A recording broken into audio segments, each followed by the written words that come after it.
Ok, buongiorno a tutti. Ok, se volete venire un po' più davanti sarà prezioso. Stiamo già registrando il nostro culto e vogliamo questa mattina che stiamo vivendo già un periodo di Natale. Quest'anno sarà un po' diverso. Abbiamo visto ieri sera e questa mattina che noi non possiamo celebrare il nostro culto di Capodanno, perché dopo alle 21 nessuno può stare per le strade e stiamo anche maturando di come gestire il culto di Natale e è un periodo unico nella nostra vita e nella nostra storia. Oggi sarà un culto che tante volte noi non immaginiamo come si fa, ma si fa, è culto, è adorazione, è lode ao nostro Dio. Qualche tempo non abbiamo fatto un culto, mi ricordo che tutto il gruppo musicale era un ritiro spirituale e abbiamo fatto un culto senza la musica. E abbiamo fatto e celebrato un culto ao nostro Dio. Questa sera, questa mattina, staremo celebrando Dio di questo stesso modo. E staremo oggi adorando o nostro Dio, meditando, pensando, adorando e vivendo a nostra vita di cuore com o nostro Dio. Stiamo vivendo um período que estava falando com o pastor Sandro e o pastor Mário, perché a março e aprile io non ero qua, ma questo periodo vedo la gente com tanta paura. E é muito interessante vedere che c'è una sofferenza, c'è una paura, c'è un momento delicato. E io ho chiesto a pastore Sandro e pastore Mário se anche a aprile e marzo c'era questa situazione, loro mi hanno detto di no. E neanche a Verona e la gente oggi sente la paura. E oggi noi vogliamo vivere questa esperienza di un Cristo Re, Cristo Servo, dei concetti e dei valori che tante volte noi dobbiamo ripensare nella nostra vita. E anche il senso di una paura. Perché questa paura? Perché noi dobbiamo sapere che dobbiamo affrontare le situazioni. Non possiamo giudicare nessuno, per favore. Ok? Apriamo le nostre Bibbie in Isaia 9. Isaia 9.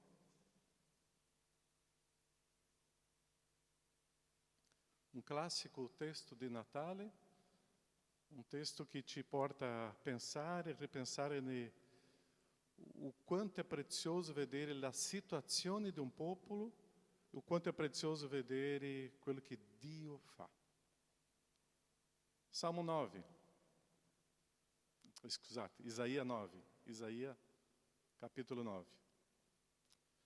E o popolo que caminhava nelle tenebre vede una gran luce. Su quello che abitavano nel paese dell'ombra della morte, la luce risplende. Versetto número 5, Isaia 9, 5. Poiché un bambino ci è nato, un figlio ci è stato dato. Il dominio riposerà sulle sue spalle. Sarà chiamato consigliere ammirabile, Dio potente, Padre eterno, Principe della pace. Per dare incremento all'impero e una pace senza fine al trono di Davide e al suo regno, per stabilirlo fermamente e sostenerlo mediante il diritto e la giustizia, da ora e per sempre. Questo farà lo zelo del Signore degli eserciti. La promessa della nascita di Gesù è stata manifestata non solo qua, ma vediamo tanti testi nell'Antico Testamento. Ma qua quanto è importante vedere una promessa di un Dio potente, di un Padre eterno, ma c'è una parola che è molto interessante: come può essere eterno se un bambino è nato? Perché l'eterno non esiste inizio, non esiste la fine. L'eterno è eterno. E Dio está afirmando qua nella sua parola che questo è un consigliere ammirabile, un Dio potente, un Padre eterno, un bambino che sarà nato. La gente in quel periodo non sapeva quello che stava vivendo, era una confusione. E o texto diz que o povo caminhava nelle tenebre.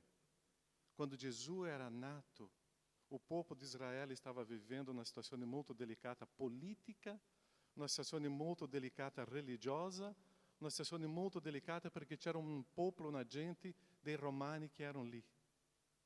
Quando Gesù è nato, loro stavano aspettando un liberatore di una nazione, un liberatore politico, un liberatore di guerra. Ma era un bambino che è nato. E questo bambino che è nato stava per cambiare un valore che tante volte noi stiamo perdendo. O valore spirituale, o valore della nostra anima, o valore di quello che ci collega con Dio. Perché tante volte noi pensiamo nella potenza, tante volte noi pensiamo nel potere umano, e Dio dice non è in questo modo.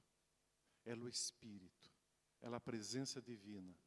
E questo principe della pace, questo Padre eterno, questo Dio potente, questo consigliere ammirabile, sarà un bambino che io sto dando, che sarà nato. E noi stiamo celebrando questo periodo, questo bambino che ci è stato dato, questo bambino che è nato. Noi stiamo celebrando o Natale, perché o Natale non è soltanto una festa umana, una festa religiosa, oppure una festa economica. Noi stiamo celebrando la nascita della nostra liberazione. Io só posso capire questo se Isaia 9, versetto 1, possa essere chiaro nella mia vita. Il popolo camminava nelle tenebre. Questo popolo sono io. Questa gente siamo noi. Io camminavo nelle tenebre fino a scoprire Gesù nella mia vita, fino a scoprire Gesù nella mia storia. Perciò noi stiamo oggi per celebrare questo Cristo Gesù. Questa domenica staremo lavorando no senso come un re è allo stesso tempo un servo, come che un servo è allo stesso tempo un re. Próxima domenica staremo lavorando come una mangiatoia, allo stesso tempo è un trono, come un trono allo stesso tempo è una mangiatoia. Perciò quando vediamo Isaia, per come allo stesso tempo un bambino è un Dio potente, un nato è un Padre eterno. Perciò o quanto il nostro modo di pensare deve essere cambiato, perché Cristo Gesù crea questa confusione nella nostra mente per chiarire il suo modo di pensare e vivere. Preghiamo e che noi possiamo, iniziando questo culto, pensare nella nostra storia. Io stavo vivendo nelle tenebre, noi stavamo nelle tenebre e la liberazione è arrivata. Chiudi i tuoi occhi, pensa o significato di Natale per te, pensa o significato di una vita per te, pensa al significato di un bambino nato per noi.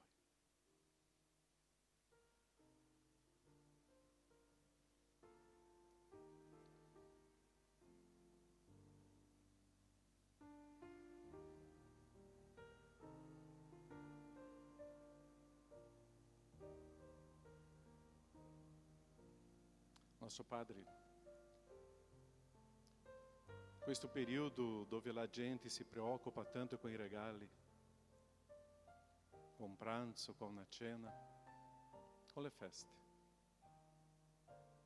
Questo periodo, Padre, dove i valori sono stati completamente cambiati. Tu ci hai insegnato, Padre, un principio e un valore eterno, unico. Tu ci hai insegnato, Padre, che nella semplicità esiste una trasformazione di una gente. Tu ci hai insegnato, Padre, che un re è un servo. Tu ci hai insegnato, Padre, che quella gente stava cercando un potente, un grande leader, e tu hai inviato un bambino che era nato. Tu hai inviato Cristo Gesù, che si svuota della sua gloria per diventare uno come noi. Non aveva nessuna bellezza. Era uno che camminava in mezzo alla gente. Era uno che è andato in obbedienza fino alla croce, perché era servo, ma era re.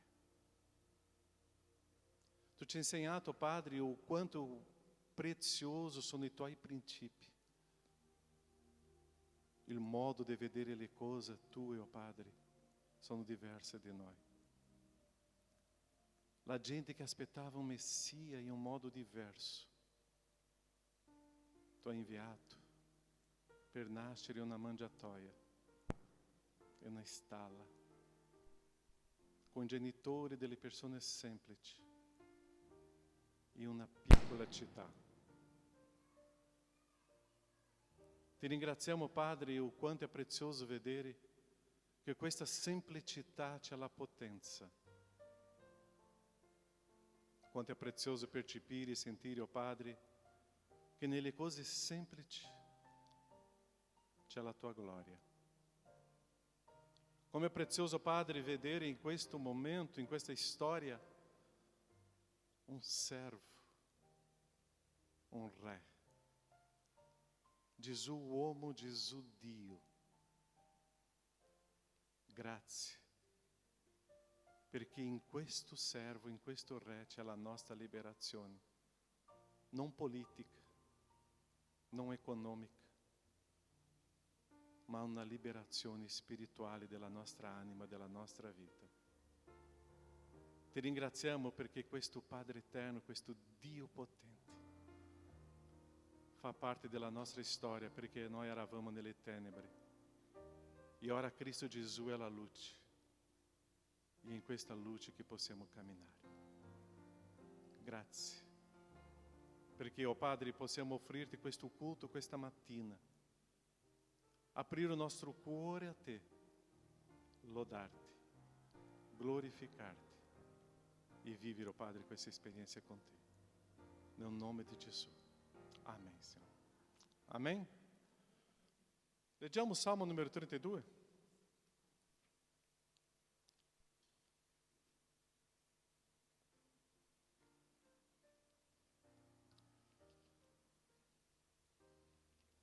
Storicamente, tanti culti, storicamente, tante volte alle chiese, per iniziare un culto esisteva sempre il senso di una confessione dei propri peccati. Tante volte noi abbiamo perso il senso di confessare i nostri peccati durante un culto. Noi abbiamo preso una tradizione nostra e abbiamo messo un'altra tradizione da parte. E o confessare i nostri peccati fa parte di una intimità con Dio. Quando noi celebriamo la cena del Signore, la Bibbia dice che l'uomo deve esaminare a se stesso e partecipare della cena. Così l'uomo deve esaminare a se stesso. Sempre nello stesso orario, quase. L'uomo deve esaminare a se stesso e l'uomo deve partecipare della cena. L'uomo deve esaminare a se stesso e confessare i suoi peccati e abbandonare tutto quello che non conviene a un figlio di Dio. Perciò un culto è un momento di intimità con Dio dove io adesso mi sto liberando il mio cuore, la mia vita, la mia anima a Lui. E leggiamo Salmo 32, che è molto collegato con Salmo 51, di un personaggio meraviglioso che era Davide. Un personaggio che è sbagliato, ma un personaggio che era un uomo secondo il cuore di Dio, che si umilia e confessa. Salmo 32, leggiamo dal versetto numero 1. E qua possiamo pensare non in Davide, ma pensare in te, in me, nella nostra vita mentre io leggo. Beato l'uomo a cui la trasgressione è perdonata. Beato significa 3 volte felice. Felice, felice, felice l'uomo a cui la trasgressione è perdonata e cui il peccato è coperto. Felice, felice, felice l'uomo, beato l'uomo a cui il Signore non imputa iniquità e nel cui spirito non c'è inganno. Finché ho taciuto, le mie ossa si consumavano, tra i lamenti che facevo tutto il giorno. Poiché giorno e notte la tua mano si appesantiva su di me. Il mio vigore inaridiva come per arzura d'estate. Una persona che vive nel peccato soffre le conseguenze fisiche e non solo spirituali. Davanti a te ho ammesso il mio peccato, non ho taciuto la mia iniquità. Ho detto, confesserò le mie trasgressioni. Ho detto, confesserò le mie trasgressioni ao Signore. Tu hai perdonato l'iniquità del mio peccato. Perciò ogni uomo pio ti invochi mentre puoi essere trovato. E qualora straripino le grandi acque, essi per certo non giungeranno fino a lui. Quando uma pessoa confessa, quando uma pessoa sente o perdão de Deus, pode confessar anche o versículo número 7. Tu sei o meu refúgio, tu me protegerai nell'avversità. Tu mi circonderai di canti di liberazione. Io ti istruirò e ti insegnerò la via per la quale devi camminare. Io ti consiglierò e avrò gli occhi su di te. Non siate come il cavallo o come o mulo, che non hanno intelletto, la cui bocca bisogna frenare o morso con la briglia, altrimenti non ti si avvicinano. Molti dolori subirà l'empio, ma chi confida nel Signore sarà circondato dalla sua grazia. Molto dolore subirà l'empio, ma chi confida nel Signore sarà circondato dalla sua grazia. Rallegratevi nel Signore ed esultate a giusti, gioite, voi tutti che siete retti del cuore. Possiamo in questo momento avere questa intimità con Dio di confessare il nostro peccato e di pregare al Signore.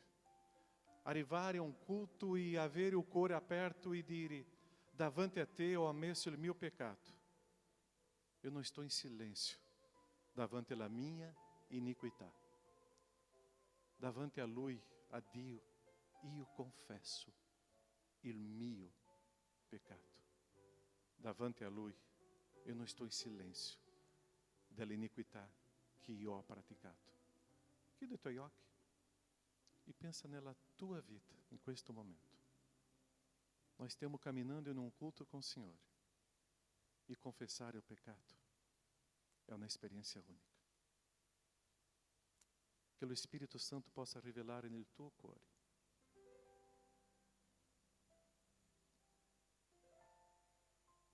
Chieda ao Espírito Santo que revele.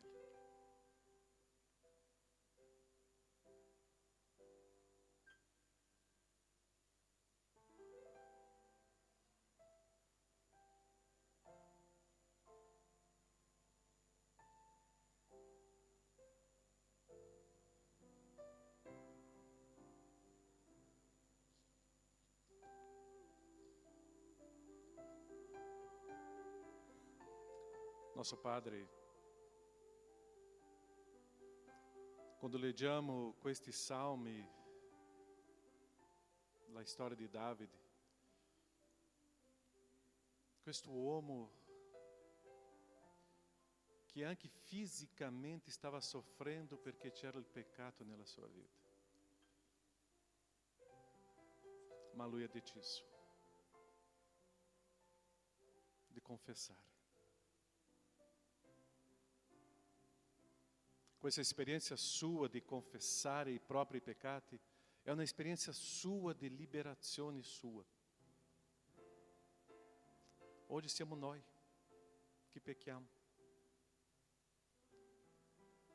Pecchiamo con le parole, con le azioni, con i pensieri. Pecchiamo perché abbiamo deciso di peccare. Pecchiamo tante volte senza percepire, ma abbiamo sbagliato. E quando esiste o peccato nella nostra vita, manca quella intimità con te. Quando esiste un camminare nello sbaglio, nel peccato, manca intimità con te. E quando manca questa intimità con te, oh Padre, manca la libertà, la gioia, la comunione. quando nós manteniamo il peccato nella nostra vita, soffriamo fisicamente, spiritualmente, emotivamente.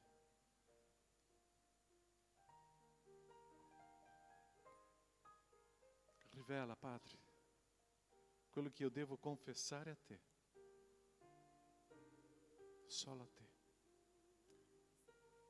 E come dice Proverbio 28:13, confessare e abbandonare. Io ti ringrazio, Padre, perché questo personaggio, Davide, ha commesso delle cose bruttissime, ma tu hai perdonato a lui. E lui ha registrato questo testo, Padre, in modo che noi possiamo imparare che anche noi sbagliamo, ma dobbiamo confessare a te,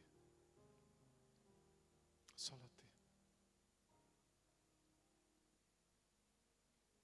E grazie, perché tu ci perdona, ci purifica. Grazie, oh Padre, che tu mi fai nuovamente puro. Grazie, oh Padre, perché tu mi guardi adesso con questo sguardo d'amore, senza ricordarmi, senza rinfacciarmi gli errori che ho commesso. Ti ringraziamo per questo tuo grande amore, oh Padre, perché non ci accusa, perché questo bambino che era nato è andato fino alla croce in obbedienza a essere posto al posto mio, e adesso sono stato perdonato perché c'era il sangue di Cristo. Ti ringrazio, Padre, nel nome di Gesù. Amém, Senhor. Amém. Leggiamo Salmo 24.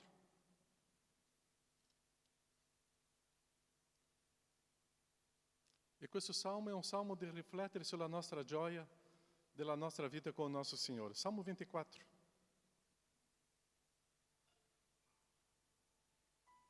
È un cantico, novamente, di Davide. E questo salmo dice così: ao Senhor appartiene la terra e tutto quello che è in essa, il mondo e i suoi abitanti, poiché Ele ha fondata sui mari e la stabilita sui fiumi. Chi salirà al monte del Signore? Chi potrà stare nel suo luogo santo? E questo salmo dice così: l'uomo l'innocente di mani e puri di cuore, e che non eleva l'animo in vanità, e non giura con il proposito di ingannare. Egli riceverà benedizioni dal Signore, giustizia dal Dio della sua salvezza. Tale è la generazione di quelli che lo cercano, di quelli che cercano il tuo volto, o Dio di Giacobbe.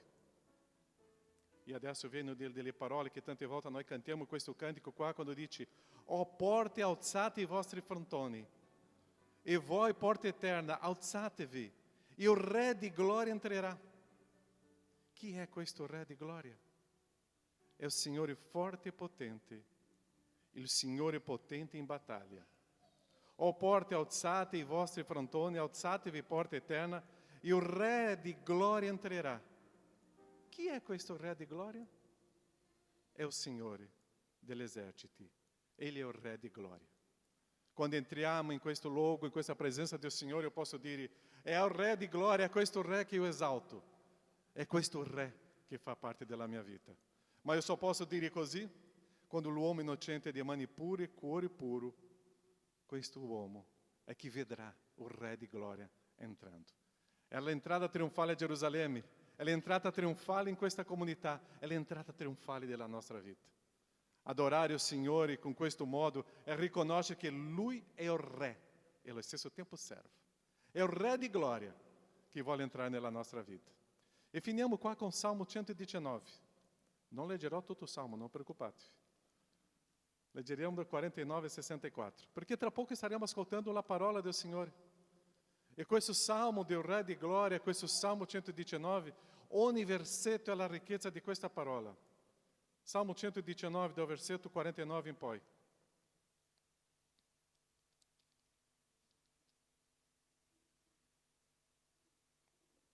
E se voi leggete questo Salmo, sono 176 versetti, tutti i versetti hanno un punto della parola del Signore, tranne un versetto solo, ma 175 ci fa ricordare della bellezza della parola del Signore. Versetto 49, ricordati della parola data al suo servo, con la quale mi ha fatto sperare. Questo mi è di conforto nell'afflizione, che la tua parola mi fa vivere.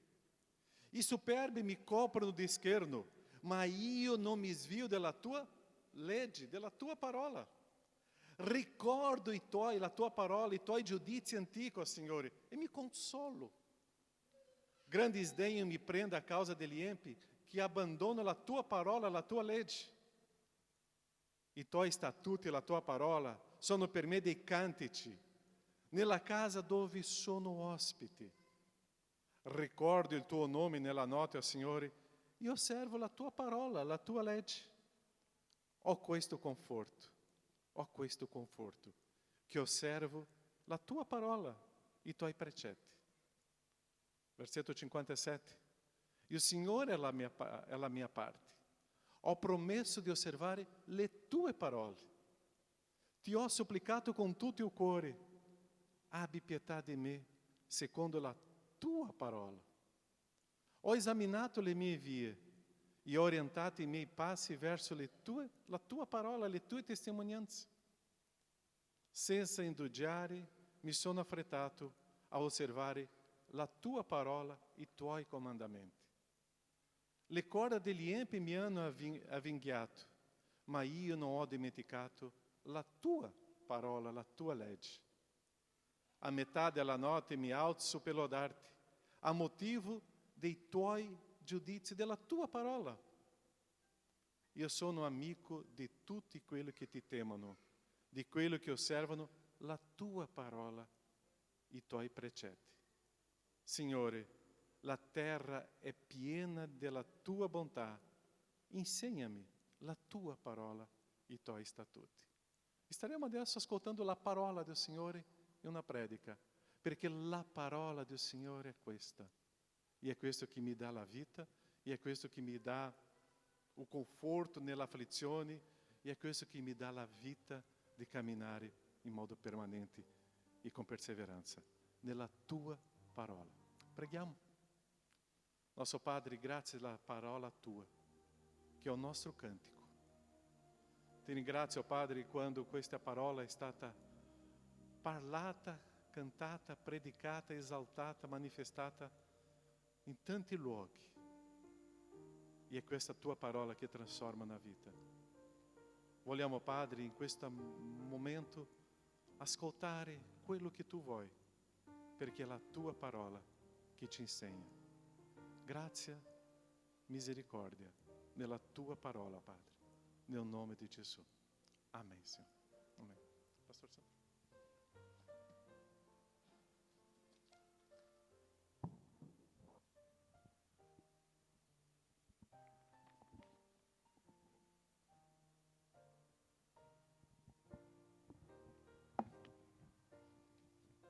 Buongiorno a tutti. Vi invito ad aprire la parola di Dio nella lettera di Paolo Apostolo ai Filippesi, al capitolo 2, e noi leggeremo alcuni versetti dal versetto 5 fino al versetto 11.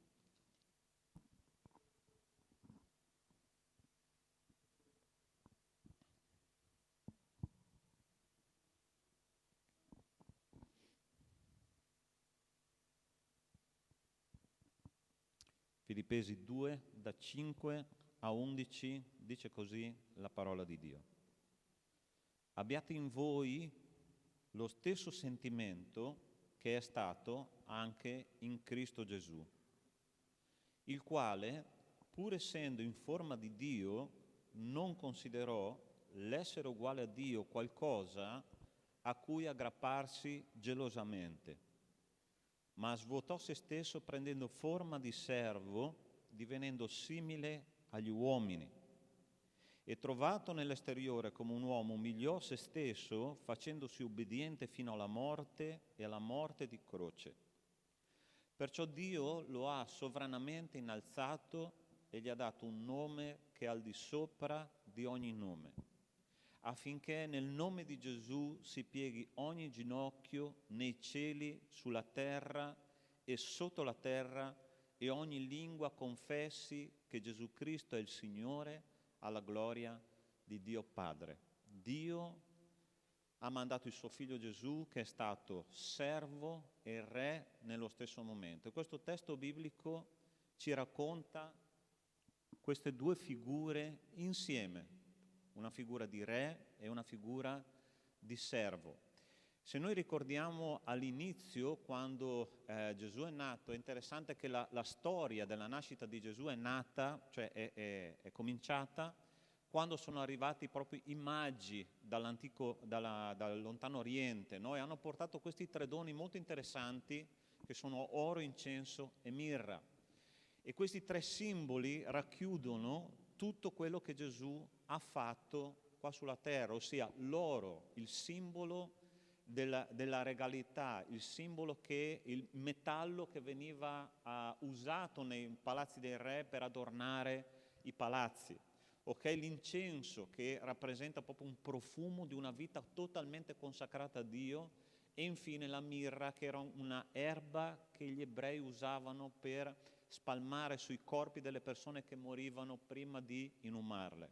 E questo è proprio il ministero completo di Cristo, okay? In 3 simboli che i magi hanno portato da lontano Oriente.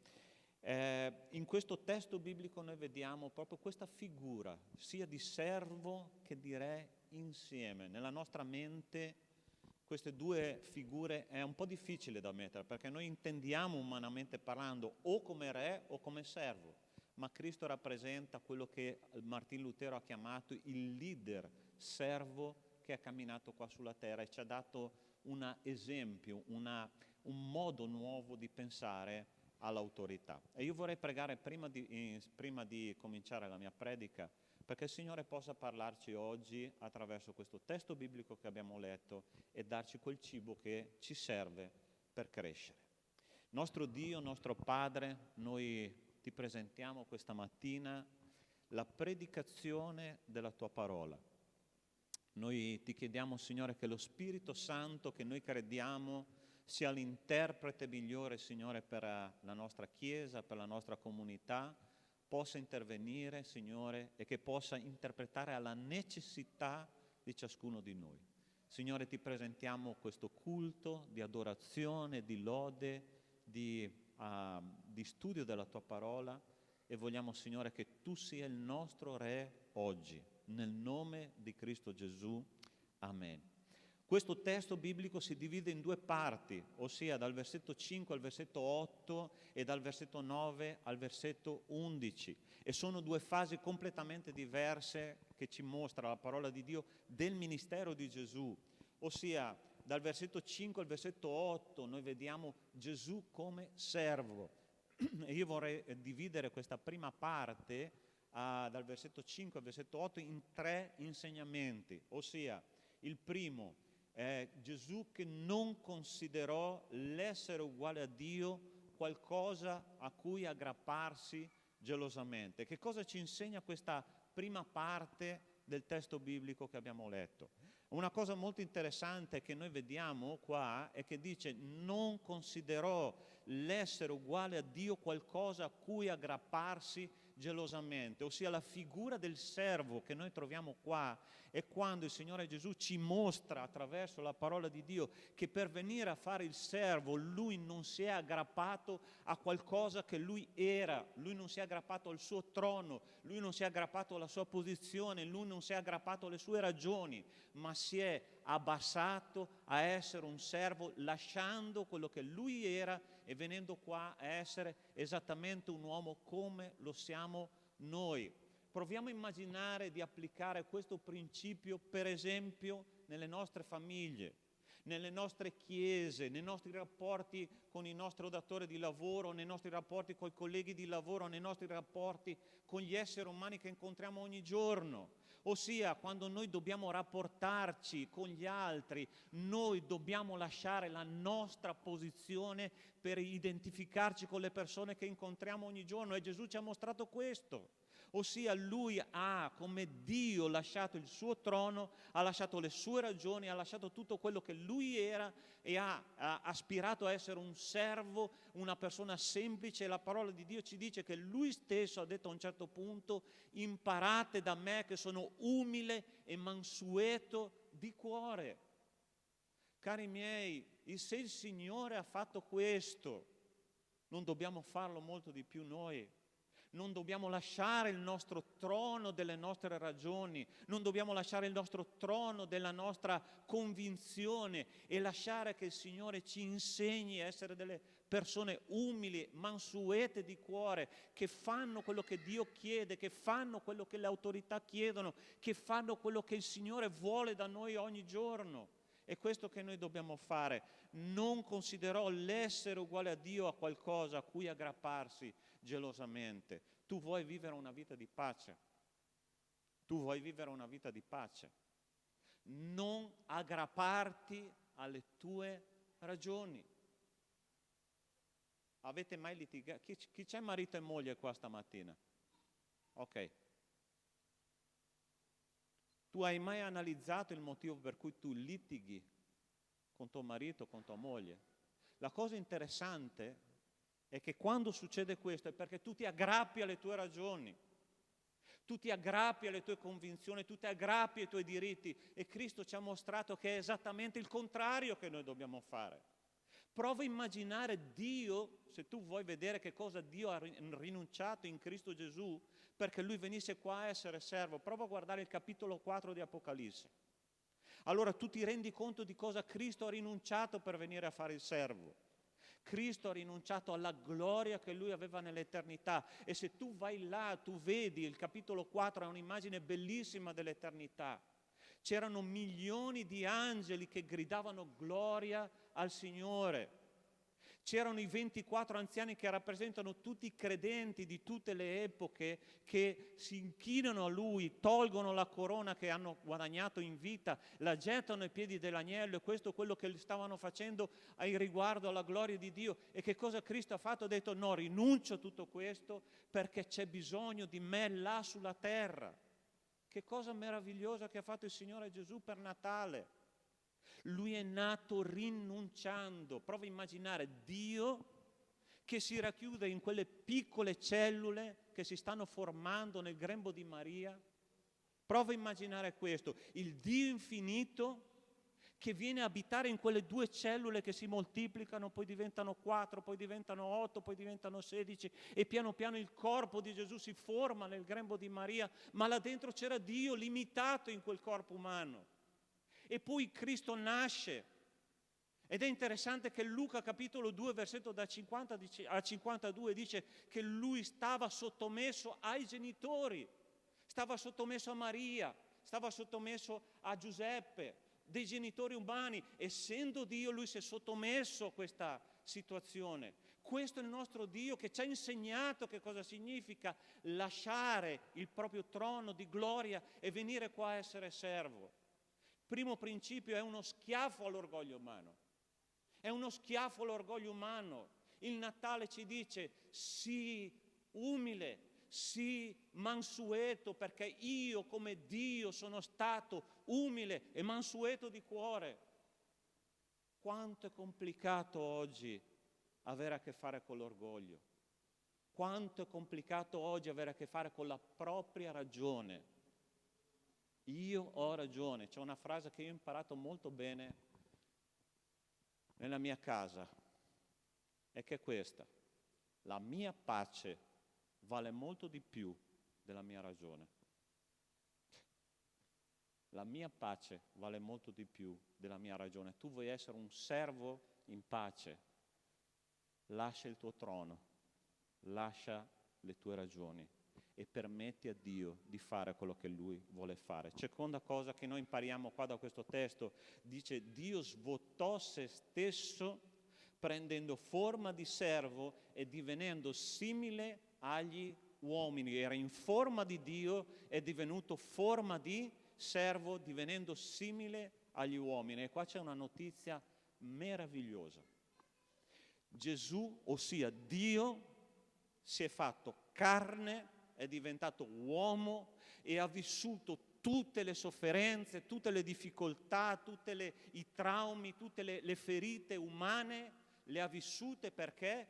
Perché lui ha deciso di essere servo qua sulla terra, affinché quando io e te andiamo alla presenza di Dio a pregare il nostro Signore, noi così possiamo a trovare un Dio, che dice la parola di Dio in Ebrei capitolo 4, dice che noi abbiamo un sommo sacerdote che è passato attraverso ogni sofferenza come noi siamo passati. Come Dio potrebbe capire le sofferenze umane se anche lui non è stato uomo? Allora tu sei una persona che ha subito dei traumi nella vita. Posso dirti una cosa, Gesù ne ha subiti molto più di te, per questo può capirti. Tu hai passato per delle mancanze nella tua vita, Gesù ha mancato molto di più di noi, di me e di te messi insieme. Tu hai passato delle ferite nella vita, Gesù ha passato molto di più nella vita, e per quello che quando io e te andiamo alla presenza di Dio, al trono di grazia di Dio, Lui è stato servo fino in fondo e può capire quello che tu stai passando e quello che io sto passando. Lui è stato servo fino in fondo, Lui è stato uomo fino in fondo. C'è stato un teologo che ha detto una cosa molto interessante, leggevo proprio qualche tempo fa, ma mi è rimasto impresso, ha detto: Gesù continua nell'eternità a essere uomo, non uomo nel corpo, ma uomo nella struttura emozionale, psicologica. Gesù ha pianto, sì o no? Sì o no? Gesù ha sofferto la fame, sì o no? Gesù ha sofferto il sonno, sì o no? C'è stato un momento in cui è salito in barca dopo una giornata che guariva malati, si è addormentato in mezzo alla tempesta, perché era stanco. Questo è il nostro Signore ed è venuto qua a essere servo, passando tutto quello per cui noi siamo passati. Tu vuoi trovare qualcuno che ti capisca? Vai alla presenza di Dio. Perché Cristo è stato uomo come noi e tutte le esperienze umane Lui le ha passate come noi, perché Lui è stato servo. E guarda cosa dice il terzo principio, dice: umiliò se stesso facendosi ubbidiente fino alla morte di croce. Allora te lo voglio dire così, ok? Gesù era Dio, sì o no? Sì. Fin qua siamo d'accordo. Fino all'ultimo istante di vita, fino all'ultimo respiro, quando finalmente Cristo ha detto tutto è compiuto. Ti ricordi questa frase che ha detto Gesù? Per tutta la vita lui ha cercato, trovato e imparato, dice la parola di Dio, obbedienza, sottomissione. Nel giardino dell'Eden, quando Dio ha detto: figlio mio, io so che tu non ti piace andare in croce, sei un essere umano, è chiaro che non ti piace. Ma Gesù ha detto: Padre, non voglio la mia volontà, ma la tua volontà. E Gesù ha deciso di andare in croce attraverso l'obbedienza, e la parola di Dio ci dice che Lui ha imparato l'obbedienza dalle cose che ha sofferto. Allora te lo dico in un altro modo. Sapete che Gesù si è sottomesso, ascolta bene quello che ti sto dicendo, perché questo è importantissimo, si è sottomesso alla decisione degli anziani del Sinedrio, 71 persone, che hanno deciso che Lui non era il Messia di Israele, e si è sottomesso alla loro decisione ed è andato in croce. Si è sottomesso alla decisione di Pilato, che rappresentava il popolo romano, e ha detto: ok, tu mi mandi in croce, io mi sottometto perché tu sei l'autorità che Dio ha scelto per questa nazione in questo momento, e io mi sottometto a te. Ma la cosa interessante è che tante volte a noi l'obbedienza ci infastidisce. E sai perché ci infastidisce? Te lo dico in questo modo. Perché noi pensiamo che l'obbedienza sia l'esatto contrario dell'esaltazione del proprio io. Ma posso dirti una cosa, noi vedremo un pochino dopo, fra poco, ok? Che l'obbedienza è la crescita della tua anima. Quando io non voglio obbedire è perché io sento in pericolo la mia personalità. Io ho sperimentato questo nella mia vita. Le persone che non obbediscono sentono in pericolo la propria identità, la propria personalità. Cristo come servo ha detto: io ho un'identità ben precisa, io so chi io sono e posso mettere da parte la mia personalità, perché obbedendo io so che crescerò ancora. Se c'è una cosa che ci fa crescere nella nostra vita, cari miei, il messaggio di Natale è questo, è l'obbedienza. Obbedienza. Se io non obbedisco, io non riesco a essere una personalità formata. Cristo ci ha insegnato a obbedire durante la nostra vita, perché Lui è venuto come un umile servo, obbedendo al Signore. Ma la cosa più bella che io trovo è che quando io decido di essere servo, quando io decido di sottomettermi all'opera di Dio, poi viene sempre la gloria, poi viene sempre l'onore. Ci piace essere onorati, no? Come esseri umani, è vero o no? Ti piace essere maltrattato? No. Ti piace essere onorato? Sì. Il passaggio obbligato perché io possa diventare un vero re, ok? Perché tu sai che Apocalisse capitolo 1 versetto 6 dice che Cristo ha fatto di noi sacerdoti e re. Ma per essere re noi dobbiamo passare per quella fase di obbedienza, per quella fase di sottomissione che è passaggio obbligato perché Cristo possa innalzarci alla posizione di re insieme a Lui, al suo trono. Chi vince io dirò di sedere sul mio trono come anch'io mi sono seduto sul trono di mio Padre. Apocalisse capitolo 3 versetto 21. Dice così, che Dio lo ha sovranamente innalzato. Dio lo ha sovranamente innalzato. Eccolo qua che cos'è l'essere re, ossia attraverso l'obbedienza Cristo cosa è stato fatto? È stato portato nell'eternità, seduto alla destra del Padre, insieme al Padre, con la stessa autorità del Padre, perché Lui ha deciso di obbedire, di sottomettersi. E qua io trovo una parola molto interessante, che è la parola sovranità. Dio lo ha sovranamente innalzato. Cristo Re sovranamente innalzato. Io penso che a volte il Signore sia ironico, e la parola di Dio è ironica. Quando Cristo ha scelto sovranamente Davide per diventare re di Israele, non è stato ironico secondo voi? Dio guarda 8 fratelli, uno più grande dell'altro, uno più guerriero dell'altro, uno più forte dell'altro, uno più intelligente dell'altro, prende Davide e dice: questo è quello che io ho scelto. Ma Signore, ma ha i capelli rossi, è maledetto. Ma Signore, come farà a essere il re di Israele che ha un pastore? Perché io l'ho scelto. Vi ricordate di Balaam? Che è partito per andare a maledire Israele. Che cosa è successo? Vi ricordate? Dio ha sovranamente usato un asino per parlare con questo profeta e gli ha detto: tu non andrai a maledire perché tu benedirai. Un mago, uno stregone che si è dovuto sottomettere all'autorità e alla sovranità di Cristo. Perché? Perché Cristo è Cristo, perché il Signore è sovrano. Avete capito? Dio lo ha sovranamente innalzato. Allora, Dio ha sovranamente scelto, ascolta bene quello che ti sto dicendo. Dio ha sovranamente scelto dalle persone, dal mondo, non sto parlando di predeterminazione alla salvezza, questa è un'altra cosa, noi non crediamo a questo. Ma Dio ha scelto me e Dio ha scelto te per essere dei re.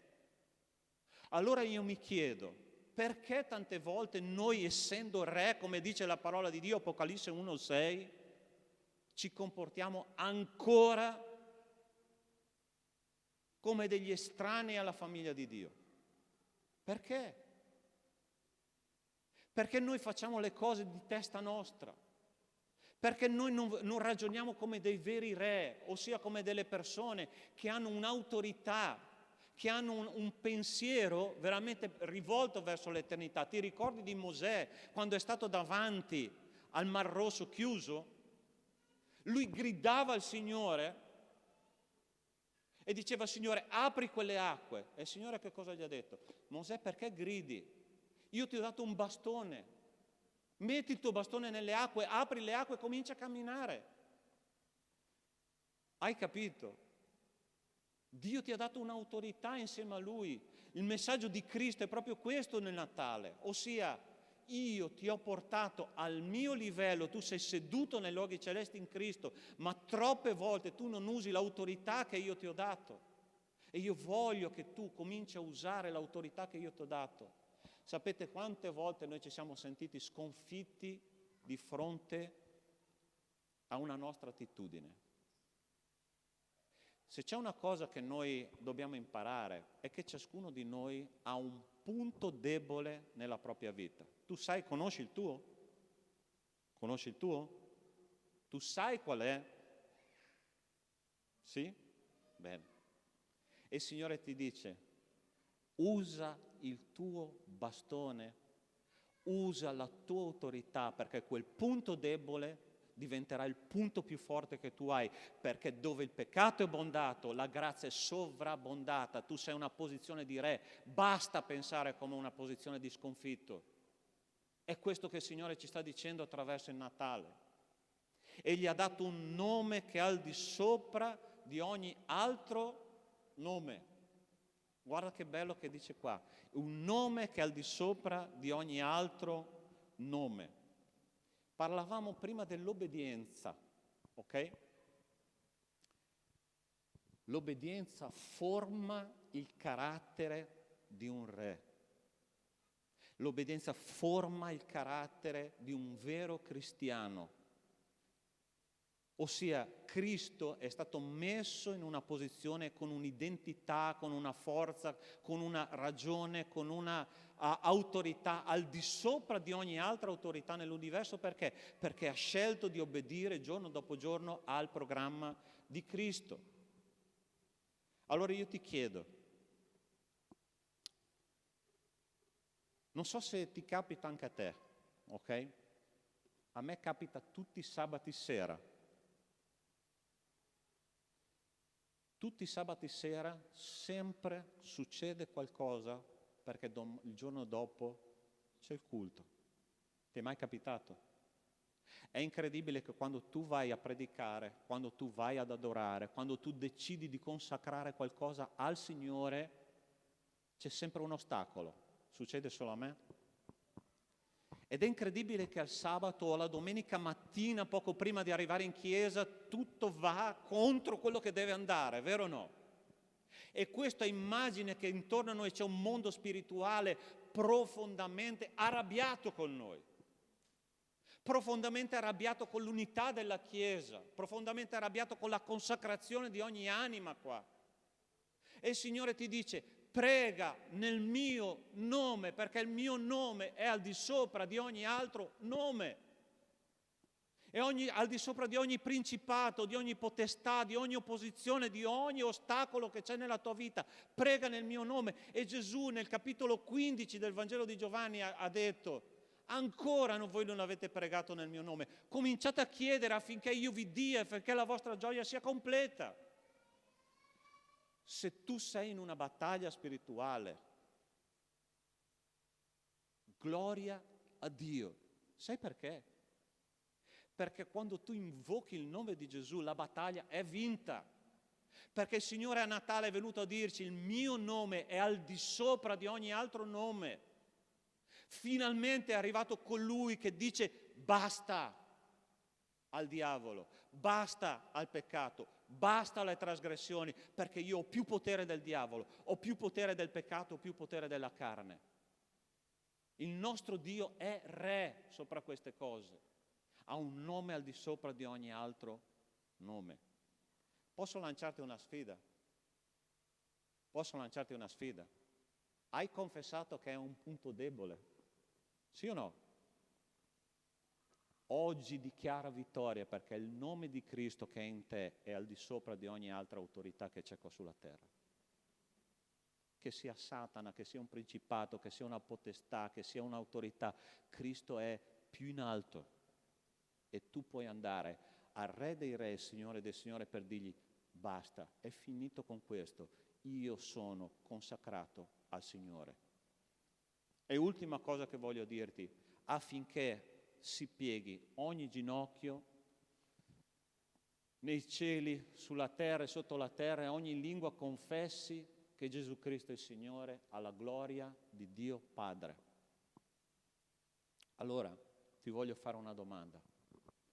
Questo lo stiamo vedendo noi adesso, in questo momento? Ancora no. Ancora no.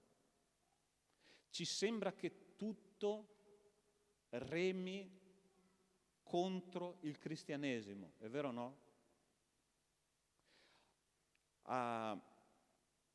Leggevo un rapporto di cosa sta succedendo in India, no? Noi stiamo vivendo bene qua, ma molto bene.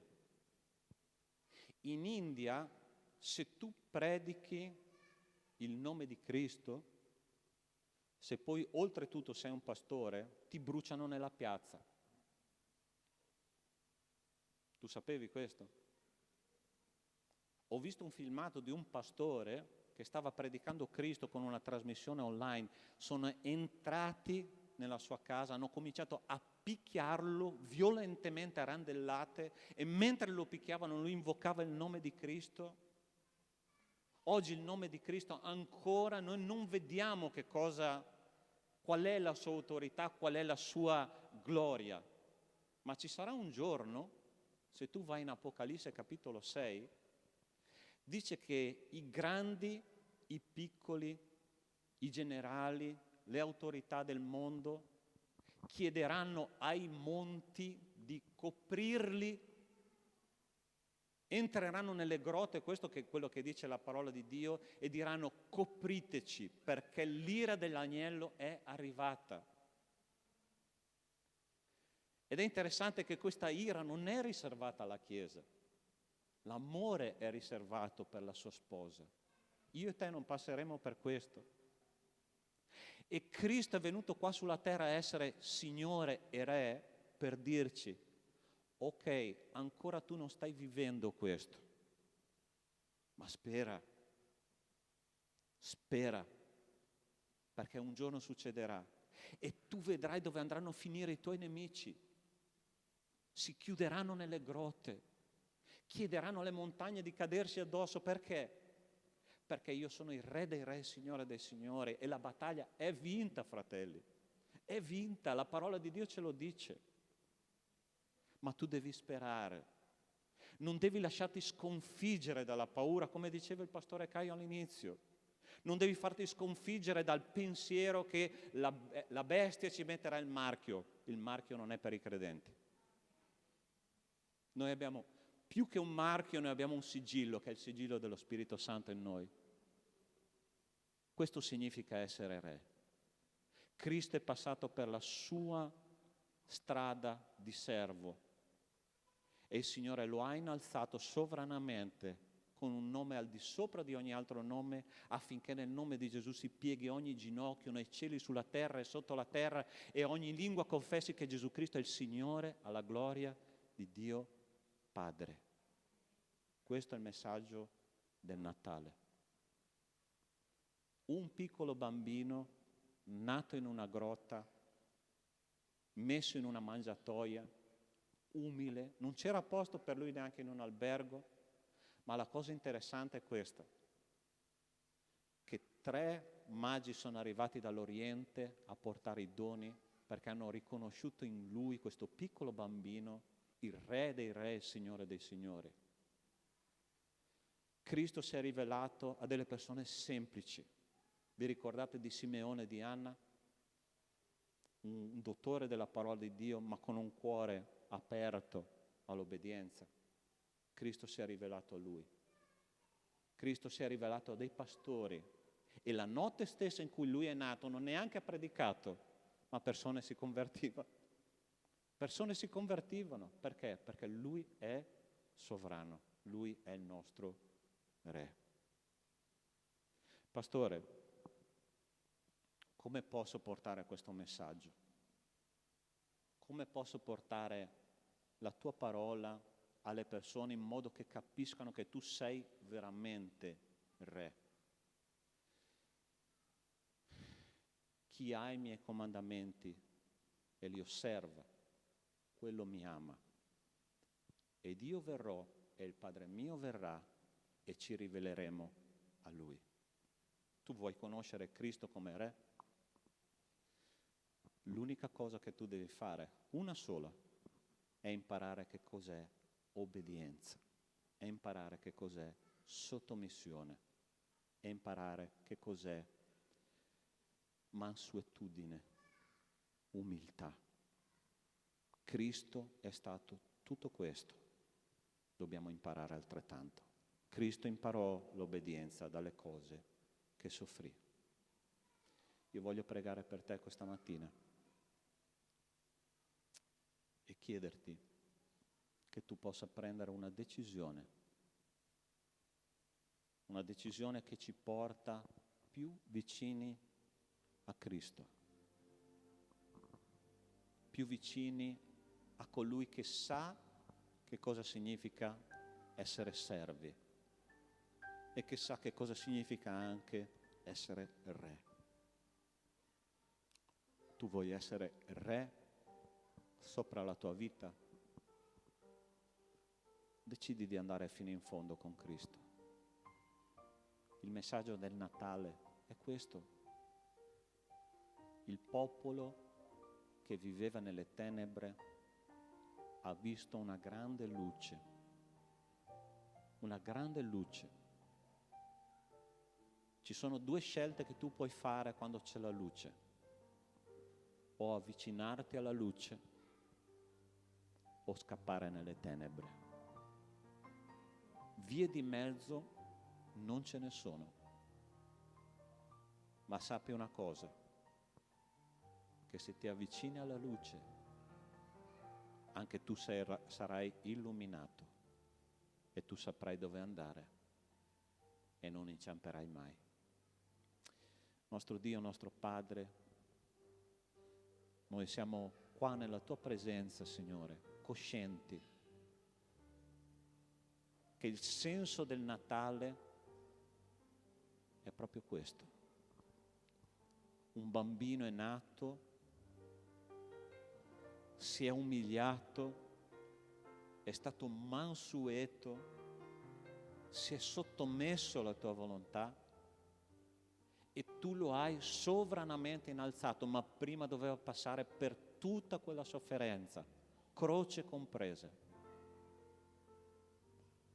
Signore, tu ci chiedi poco durante la nostra esistenza, poco,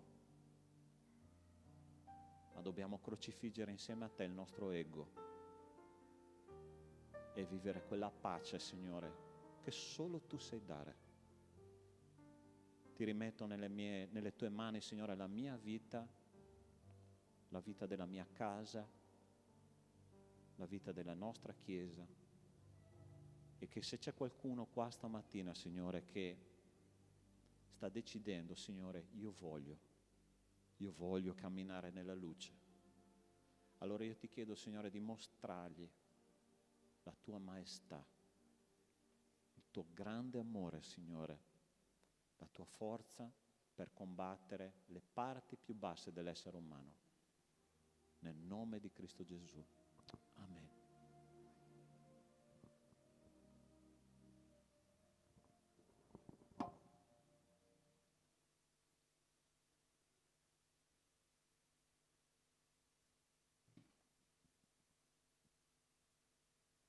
Prezioso un re che è servo che è re. Prezioso percepire quello che Dio fa e cambia nella nostra vita. Momento di offerta, momento di consacrazione alle decime, è quello che tante volte noi non riusciamo a capire umanamente. Come che io posso prosperare quando io offro, ma è nell'offrire que venham prosperar. É a nossa responsabilidade na obra do Senhor. Tudo aquilo que Deus te dá não é nosso. Siamo amministratori di tante cose che Dio ci ha donato. E è quello che faremo adesso, perché questo momento di offerta è prezioso, è ricco per noi. E noi faremo adesso riconoscendo che tutto viene da Lui. Abbiamo un maialino qua che noi stiamo usando per l'opera missionaria, adesso a dicembre dobbiamo aprire e inviare in Siria e inviare anche ai nostri missionari che sono in Tagikistan in mezzo ai talebani, servendo, evangelizzando, facendo l'opera missionaria. E ci sono dei gasofilazzi qua che noi possiamo portare le nostre decime e le nostre offerte. Salmo 31, 19 dice così: quanto è grande la bontà che tu riservi a quelli che ti temono e di cui dai prova in presenza dei figli degli uomini, verso quelli che confidano in te. La bontà del Signore è grande per quelli che confidano in Lui. Che questo momento di fiducia in Lui possiamo manifestare pubblicamente con la consacrazione. Ascoltiamo in questo momento un suono di una musica e facciamo questo momento di offerta, di decima, di consacrazione al nostro Signore. Maialino e i gasofilazzi qua che noi possiamo fare come consacrazione al Signore.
Santo, santo è il Signore.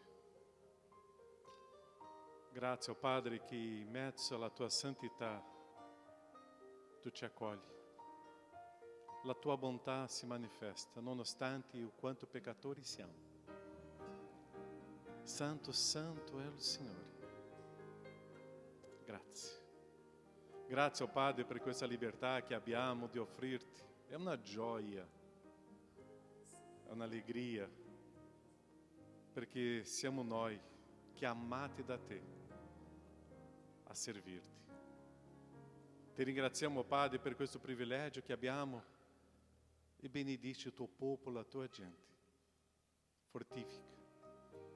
E quelli che, oh Padre, manifestano questo servizio a te, questa consacrazione a te, oh Padre, benedici la loro fede in te, oh Padre, che possa crescere ancora di più. Che ogni momento possiamo vivere l'esperienza con il Dio che sei tu, il vero Dio. Grazie, oh Padre, perché è prezioso camminare nella tua via in obbedienza a te. Grazie. Cristo, grande esempio per noi. Nel nome di Gesù. Amém, Senhor. Amém? Tu que sei a casa, que pode dar-se que tu, como eu posso fazer com esse momento de oferta, bonifico bancário. Se tu não sai o número, ele coordinata, pode falar com me, com o pastor Sandro, pastor Mário, com a leadership e nosso tesoriere, que tu possa fazer bonifico. Período, como se diz, único, tante volte alle nostre comunità sono chiuse, ma che tu possa mantenere la fedeltà ao nosso Senhor. Amém? Ci sono degli avvisi qua, un avviso molto importante alla Chiesa. Per favore, qualche situazione, qualche dubbio, parlate con me, con il pastore Sandro, pastore Mario, con la leadership.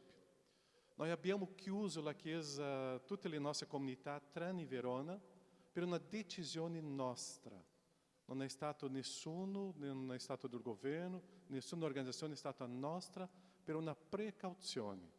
Abbiamo avuto un problema a Conegliano soprattutto, durante un culto, a Treviso non era durante il culto, ma abbiamo per protezione chiuso. Abbiamo riaperto e abbiamo seguito tutte le procedure, tutte le cose che dobbiamo fare, abbiamo fatto. No, la Chiesa è pubblica, così la Chiesa non si può paragonare per una riapertura di una scuola, di una ditta, di un'altra organizzazione. La Chiesa non c'è nessun registro di persone che possano frequentare la Chiesa. Perciò noi abbiamo parlato con il presidente della Convenzione Battista Italiana, abbiamo parlato con una persona che lavora in questa area e tutti loro hanno detto, pastore Caio, non dovevate neanche chiudere, ma avete fatto bene, per precauzione. Ma potete riaprire mantenendo tutti quei procedimenti che si deve fare. E stiamo facendo. Così non preoccupatevi per quello che stiamo camminando. Ok? Noi siamo stati basati su tutte le persone competenti in questa area con la Chiesa. Se viene un organo che dice che noi dobbiamo chiudere basato su questo, non c'è nessun problema, staremo chiudendo. Così, per favore, in un modo trasparente, qualche dubbio, parlate con noi pastori o con la leadership. Noi stiamo camminando per proteggere la Chiesa no modo più possibile, ok? E tante volte le persone che non conoscono cominciano a dare delle informazioni che non sono giuste e quando passa nella quarta, quinta persona arriva delle altre informazioni e dopo si diventa un caos, ok? Così abbiamo riaperto, sì. Stiamo pensando di riaprire gli altri posti, ma vediamo nel modo giusto e corretto. Così qualche dubbio potete parlare con la leadership o con i pastori, ok? Noi stiamo camminando, non è una cosa semplice, non è semplice decidere di chiudere la Chiesa, non è stato semplice, non è stato semplice neanche di riaprire, ok? Così la trasparenza e la chiarezza con le persone competenti in questa area. E questo è fondamentale in modo che possiamo camminare in armonia. Amém, Chiesa? Ok? Grazie. Dio vi benedica. Quelli che sono con noi oggi la prima, seconda volta, che Dio possa riempirti il tuo cuore sempre con questa sicurezza di Cristo Gesù, Re e servo. E questo periodo di Natale che possiamo sempre ripensare nei nostri valori e concetti della nostra fede. Una buona domenica. Che tu possa camminare sempre in questa pace con il nostro Dio.